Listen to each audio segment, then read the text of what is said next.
you are most welcome to another new video. Today we are going to talk about the introduction of Java and its features, likewise the Java architecture.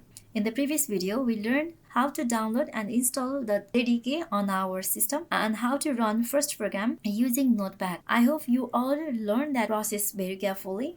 Now let's go through the video. First of all, you can see here the Java, then it is for the introduction, then high level. Java is high-level and object-oriented and platform-independent programming language. And it was developed by Sun Microsystems. Now it is owned by Oracle. Then it is designed to be simple, secure, and portable, and which allow developers to write a code once and draw it anywhere using the Java virtual machine. If the developer write a code once, then it can be run anywhere using Java Virtual Machine JVM. Then especially it is used for web development, mobile apps, desktop applications, and even the game development.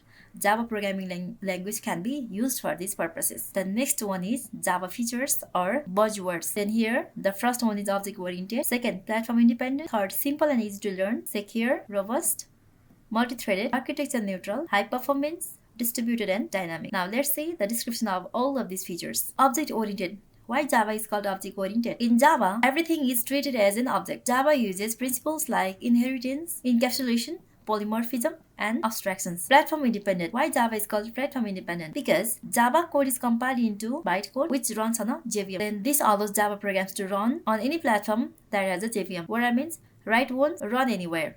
That means JVM. Simple and easy to learn. This is very simple. Java has a clean and easy to understand syntax, especially compared to languages plus C++.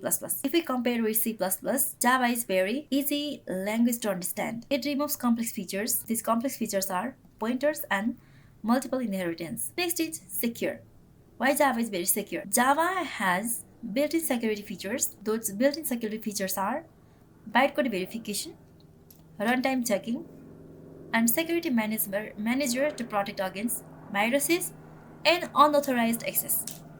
That's why Java is very secure programming language. The next is robust. Java emphasizes early error checking, likewise strong memory management and exception handling. Exception service and error, which makes it reliable and less prone to crashes. Next one is architecture neutral. Java programs are not tied to any specific hardware or OS operating system, which makes them highly portable. Then high performance. Although Java is slower than languages like C++, the use of just-in-time compilers helps improve performance significantly. And distributed. Java has built-in features for developing distributed applications.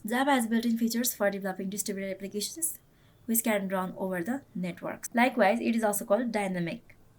Java can adapt to an evolving environment by loading classes dynamically during runtime and supporting memory allocations. Now let's go through the Java architecture. You can see the figure here. The programmer or developer writes source code, and the source code extension will be .java, or we can say source code as a Java file. The source code compiled by Java compiler. The source code converted into bytecode with the extension .class, or we can say the bytecode as a class file, and through the network it loads on a class loader. The class loader loads all the Java files required to execute the program. Class loader makes the class program secure by separating the namespace for the class obtained through the network, and then after loading the class file it goes to the bytecode verification. Why this bytecode verification is very important here is that it especially checks the different things: unauthorized access and illegal data conversion. Once the code is verified and proven that there are no security issues with the code, JVM will convert the bytecode into machine code. It goes to the JVM. JVM will convert the bytecode into machine code, which will be directly